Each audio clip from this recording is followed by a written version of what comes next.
Olá, bem-vindo e bem-vinda ao canal. A gente está falando aqui de uma das gigantes, né, do agronegócio brasileiro, uma potência agrícola mesmo. A SLC opera, assim, centenas de milhares de hectares plantados. Muita terra. Muita terra espalhada por vários estados. O foco é em commodities-chave, algodão, soja, milho. É uma escala que impressiona, né? Sem dúvida. É um dos grandes players do setor. E a nossa ideia aqui hoje é fazer uma análise mais detalhada dos resultados que a própria empresa divulgou recentemente, né? Focando no segundo trimestre e no primeiro semestre de 2025. Exato. A gente quer entender os pontos positivos, o que né, se destacou, mas também os desafios que a empresa enfrenta e, bom, quais são as perspectivas olhando para frente. Sempre com base no que a SLC informou. Exato. Olhar os dados que eles mesmos publicaram. Ok, então vamos começar a organizar isso. E olha, os primeiros números que chamam a atenção são os da receita. A receita líquida consolidada mostrou um vigor, assim, notável.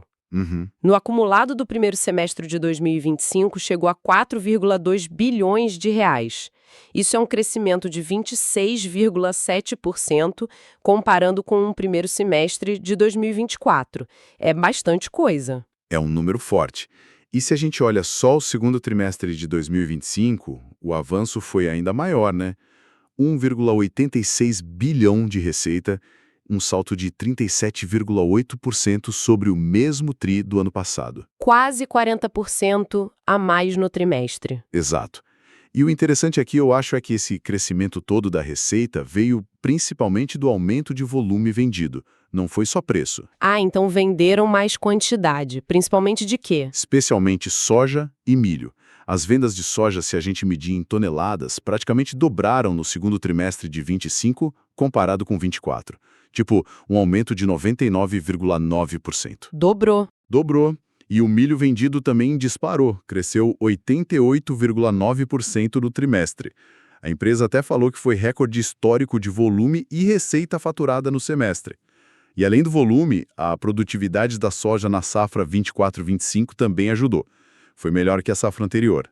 Entendi. Essa combinação, né? Mais volume, boa produtividade, isso geralmente puxa os indicadores de rentabilidade para cima. Certo, como é que ficou o EBITDA? Exatamente. O EBITDA ajustado consolidado também veio forte. No primeiro semestre de 25, 1,5 bilhão de reais. Isso é 55,9% maior que no primeiro semestre de 24. Mais de 50% de aumento no semestre. E no trimestre isolado, o 2T25 contra o 2T24, o crescimento foi, assim, ainda mais expressivo, 115,6%. Nossa, mais que dobrou também. Pois é, isso acabou melhorando a margem EBITDA ajustada, né? Que chegou a 35,8% no semestre. É uma margem bem robusta para o setor. E o lucro líquido? A última linha do balanço acompanhou esse ritmo todo? Olha, no acumulado do semestre, sim. O lucro líquido consolidado no primeiro semestre de 25 foi de 650,5 milhões de reais, 18,2% acima do mesmo período de 2024. Ok, subiu também. Subiu. Mas, e aqui tem um ponto importante que a gente vai detalhar mais, o resultado só do segundo trimestre do lucro líquido foi bem diferente. Teve uma queda forte que precisa ser bem entendida. Certo, a gente já chega lá, mas antes de entrar nos pontos de atenção, ainda sobre os aspectos positivos e operacionais, teve expansão diária, né? A SLC é conhecida por isso, por crescer sempre. Sim, a expansão de área plantada continua sendo uma marca forte deles. A estimativa para a safra 2024-25 foi até revisada para cima.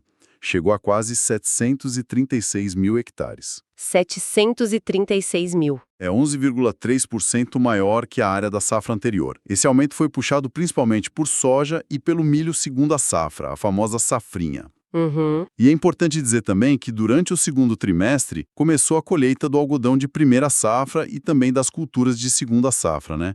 O milho e o algodão safrinha. E aqui que eu acho que fica realmente interessante, além desse crescimento orgânico da produtividade, a SLC fez uns movimentos estratégicos bem importantes recentemente, não foi? Fez sim, sem dúvida.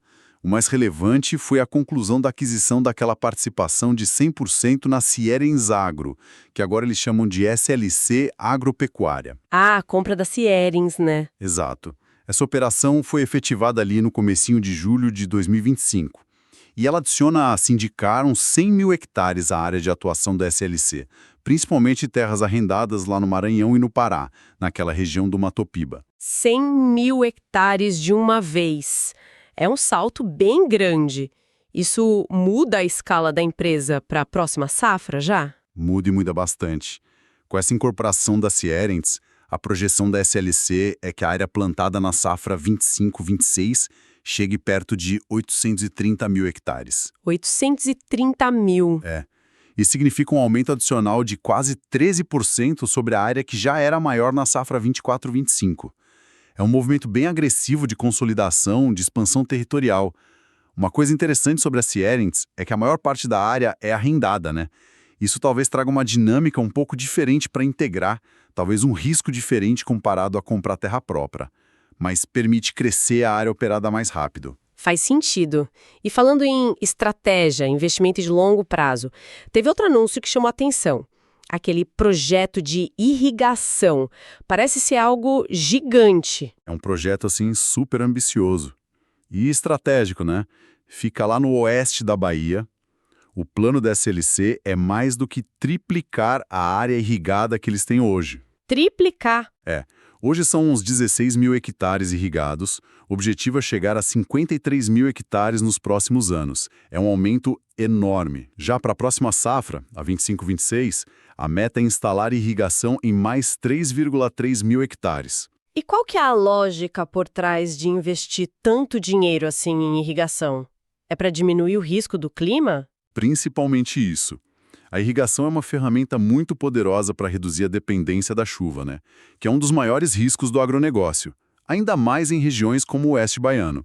Mas não é só isso. Tem mais coisa. Tem. A expectativa é aumentar a produtividade da lavoura, garantir mais estabilidade na produção, ano a ano, melhorar a rentabilidade e, como um efeito extra, até valorizar o preço da terra que tem essa infraestrutura. É uma aposta de longo prazo em resiliência e intensificação sustentável. Claro, né?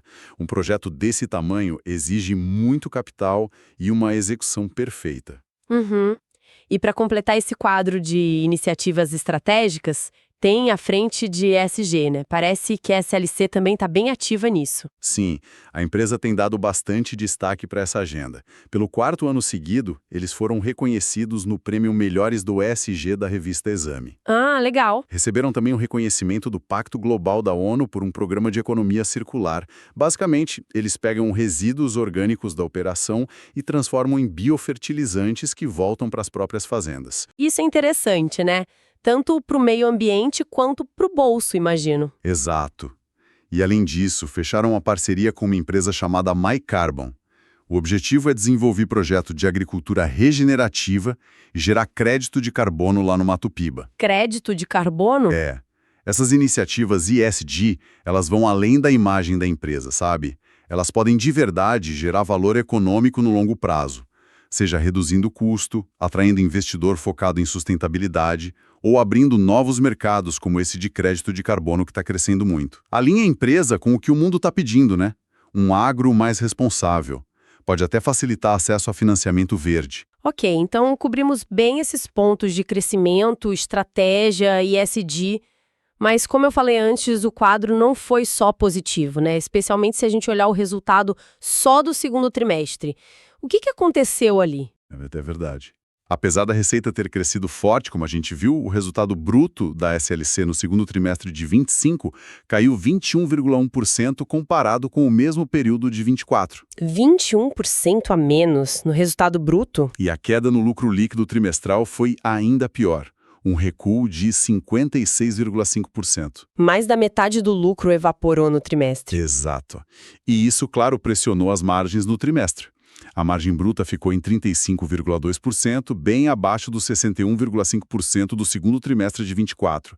E a margem líquida foi só 7,5%, contra 23,8% no ano anterior. Uma queda bem expressiva nas margens trimestrais. Uma queda tão forte assim no lucro, mesmo com receita recorde, chama muito a atenção. Qual foi a explicação da empresa para isso? Foi algum problema na operação? Então, a explicação principal que a SLC deu foi um problema operacional grave, mas sim um efeito contábil, bem significativo e relacionado ao algodão. É a tal da variação no valor justo dos ativos biológicos, a VVJAB. VVJAB, a marcação a mercado da lavoura, né? Exatamente. É uma marcação contábil das lavouras que ainda estão crescendo, antes da colheita. E o que aconteceu? O que foi? Parece que fatores climáticos, tipo chuvas em momentos específicos, atrasaram o ciclo de desenvolvimento de uma parte da lavoura de algodão. Por causa disso, no fim do segundo trimestre de 25, só 76,2% da área de algodão pôde ser marcada a valor justo na contabilidade. Ah, menos que o normal? Bem menos. No mesmo período de 2024, esse percentual tinha sido quase 100%, 99,8%. Essa diferença no timing da marcação contábil gerou um valor de VVJAB bem menor no segundo trimestre de 25. E isso bateu direto no resultado bruto e no líquido do período. Entendi. Então, essa queda forte no lucro trimestral é mais digamos, um ruído contábil do que um reflexo de que a operação piorou de verdade. A expectativa é que isso se ajuste depois. Exatamente. É essa a leitura. A própria SLC sinalizou que espera uma recuperação desse efeito já no terceiro trimestre de 25. Quando a colheita do algodão de segunda safra terminar e a marcação a valor justo for feita para a área toda. Tá bom. Inclusive, eles mencionaram que as lavouras de algodão de segunda safra receberam boas chuvas e a expectativa é de boa produtividade. Mas, claro, essa volatilidade contábil no trimestre, mesmo que explicada, pode gerar um certo ruído na percepção do mercado sobre a performance da empresa no curto prazo, né? Com certeza. Ficava parecendo que algo deu errado na operação, quando foi mais um ajuste contábil, e além desse efeito, teve algum outro ponto de atenção nos custos, nas despesas? Sim. O custo dos produtos vendidos, o CPV, subiu 21,6% no segundo trimestre de 25. Mas isso está ligado diretamente àquele volume maior de soja vendido, que a gente viu que quase dobrou. Então faz sentido. Ah, tá. Vendeu mais, o custo total sobe. Isso. Agora, olhando o custo por unidade, aí a notícia foi mista. O custo unitário da soja vendida caiu 21,1% no trimestre. Isso é ótimo, né? Mostra eficiência, talvez preço menor de insumo. Muito bom. Por outro lado, o custo unitário do algodão em pluma vendido teve uma leve altinha, 0,3%. Quase estável. Entendi. Agora, um ponto que geralmente o pessoal fica de olho, analistas e investidores, é o fluxo de caixa. Como é que ele se comportou? Isso é um ponto que realmente merece atenção. O fluxo de caixa livre da SLC foi bem negativo no primeiro semestre de 2025. Consumiu 2,045 bilhões de reais. 2 bilhões negativos no semestre. Exato. Esse número é uma queima de caixa bem maior do que os 738 milhões negativos que eles tiveram no mesmo período de 2024. Nossa, quase triplicou a queima de caixa. O que explica essa diferença tão grande assim? Foi só a operação? Não, a explicação está muito ligada aos investimentos pesados que a companhia fez nesse período. Teve muito desembolso. Foram 636,5 milhões só na compra de terras. 600 milhões em terras? Isso, incluindo as fazendas Paysandu, Paladino e uma área lá em Unai, Minas Gerais. Além disso, teve 103 milhões para comprar participação adicional na SLC MIT, aquela joint venture com a Mitsui. Certo. Aí você soma isso os pagamentos normais de insumos para a safra, que sempre acontece nesse período, e mais 241 milhões que foram pagos aos acionistas, entre dividendos e JCP. É um volume muito grande de saída de caixa concentrado no semestre. Entendi. Faz sentido o caixa ficar negativo com tanto investimento e pagamento. E a consequência natural disso, né? Fluxo de caixa livre negativo, aquisições, é o aumento da dívida, imagino. Exatamente. Não tem mágica. A dívida líquida ajustada da SLC fechou junho de 2025 em 6 bilhões. 6 bilhões de reais. 6 bilhões. E quanto que isso representa de aumento? Foi um aumento bem substancial. Subiu 2,3 bilhões desde o fim de 2024. Isso em só 6 meses. Uau! 2,3 bilhões a mais de dívida em 6 meses. Isso deve ter impactado os indicadores de alavancagem, né? Qual o nível de preocupação aqui? Impactou direto. O indicador principal que o mercado olha muito, dívida líquida sobre o EBITDA ajustado dos últimos 12 meses, subiu de 1,80 vezes no fim de 2024 para 2,33 vezes no fim do segundo trimestre de 25. De 1,80 para 2,33 é um salto relevante em pouco tempo. É um salto considerável, coloca a CLC numa posição um pouco mais sensível, digamos. Ainda está dentro dos limites dos contratos de dívida, os tais covenants, que geralmente ficam abaixo de 4 vezes, mas a folga diminuiu bastante. Qualquer problema maior nos preços das commodities ou uma frustração de safra por causa do clima, ou mesmo se os juros continuarem altos por mais tempo, essa dívida pode começar a ficar desconfortável mais rápido, sabe? Pode limitar a flexibilidade da empresa para fazer outras coisas no futuro. E a empresa tem planos para lidar com essa dívida maior? O que eles falaram? Sim, a diretoria informou que está trabalhando para alongar o perfil dessa dívida. Hoje, mais ou menos 35% dela vence no curto prazo, nos próximos 12 meses, e 65% no longo prazo. A duração média está em 980 dias.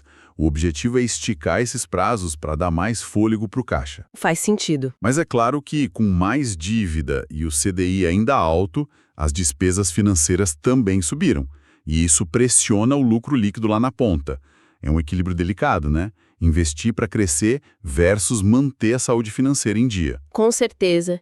E, claro, a gente não pode esquecer dos riscos que são do próprio negócio do agro, né? Sem dúvida. A volatilidade de preço das commodities, algodão, soja, milho. Isso no mercado internacional é uma constante. Os preços mudam por causa de safra nos Estados Unidos, na China, demanda global, estoques, fatores macro. É complexo. E o câmbio também, né? O dólar. O dólar fundamental. Impacta direto porque uma parte importante da receita deles é em dólar ou atrelada ao dólar. E a empresa se protege disso com hedge, né? Imagino. Sim, a SLC usa bastante hedge para tentar diminuir um pouco esses riscos. No fim de junho de 25, por exemplo, para a safra 24-25, que está sendo colhida agora, eles já tinham 94,3% do volume esperado de soja com preço travado via hedge. Quase toda a soja? Quase toda. Para o algodão era 56,2% e para o milho 33,7%. E para o risco do câmbio, eles usam contratos NDF, que é para travar a taxa futura. Tinham posições vendidas em dólar para 25 e 26, tentando proteger a receita em reais. O hedge ajuda a dar uma previsibilidade, mas não elimina o risco todo, né? Claro. E o risco climático que a gente já falou por causa da irrigação? Exato.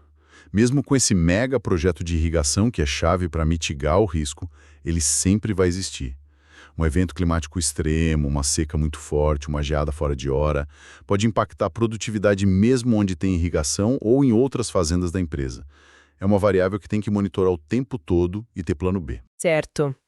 Diante desse cenário todo, então, pontos positivos fortes, crescimento, estratégia, mas também desafios importantes como a dívida e o caixa.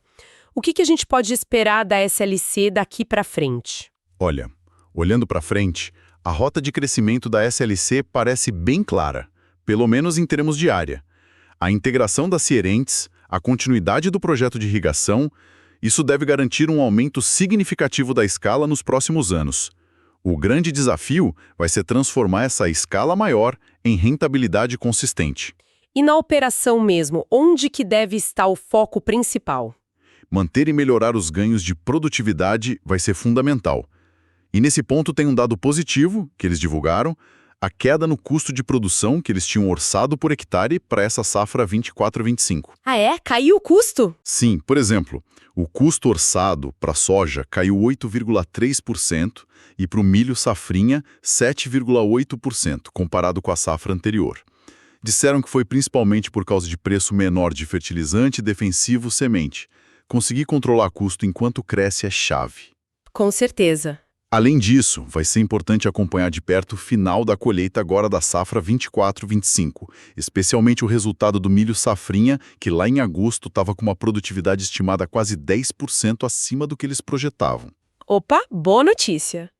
E o algodão de segunda safra também, que recebeu boas chuvas.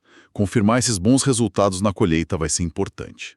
Então, o que tudo isso significa na prática? Onde que vai estar o ponto crucial aí para a empresa? A gestão financeira vai ser, assim, sem dúvida nenhuma, o ponto central nos próximos trimestres. A capacidade da SLC de gerar caixa operacional suficiente para cobrir os investimentos pesados que estão acontecendo, irrigação, manutenção, talvez até novas compras, e ao mesmo tempo pagar o serviço de uma dívida que cresceu bastante. Esse vai ser o fator decisivo. Monitorar a alavancagem, então. Exato. Monitorar a evolução da dívida EBITDA, ver se a estratégia de alongar a dívida vai dar certo. Isso vai ser fundamental para avaliar se esse modelo de crescimento acelerado é sustentável. E a rentabilidade futura vai depender do quê, assim, resumindo? Vai ser uma combinação, né? Primeiro, sucesso na execução da estratégia de produtividade. Segundo, como vão se comportar os preços das commodities e o dólar.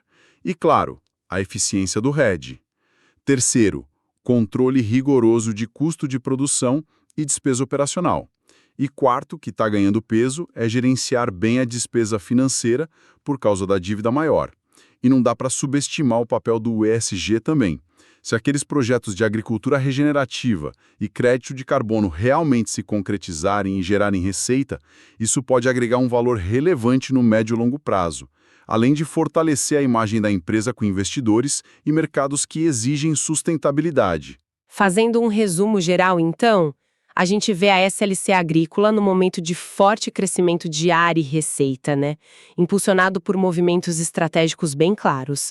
A compra da Sierentes, o mega projeto de irrigação, tem solidez operacional, ganho de produtividade, reconhecimento em ESG. Isso. Por outro lado, tem desafios importantes. A rentabilidade do último trimestre foi afetada por aquela questão contábil do algodão, a dívida aumentou bastante por causa dos investimentos e o fluxo de caixa está pressionado por esses mesmos investimentos. Exato. E a questão central que fica, né, e que eu acho que vale a reflexão para quem acompanha a SLC e o setor do agro como um todo, é justamente essa. Como que a empresa vai conseguir equilibrar esse ritmo super agressivo de crescimento e os investimentos pesados, que consomem caixa e aumentam a dívida, com a necessidade de manter a saúde financeira, manter a rentabilidade.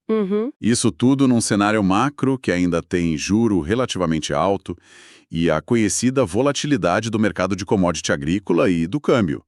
Será que essas grandes apostas na expansão e na tecnologia de irrigação vão trazer o retorno esperado? E no tempo certo para justificar essa dívida maior e remunerar o capital que foi investido? Esse é o ponto crucial para a gente observar nos próximos resultados, sem dúvida. Perfeito. Bom, agradecemos a companhia de todo mundo nesta análise detalhada da SLC Agrícola. Se você gostou do conteúdo, achou útil, deixa o seu like aqui no vídeo, por favor. Ajuda bastante a gente. E não se esqueça de se inscrever no canal para receber mais análises sobre o agronegócio e outros setores da economia. Até a próxima!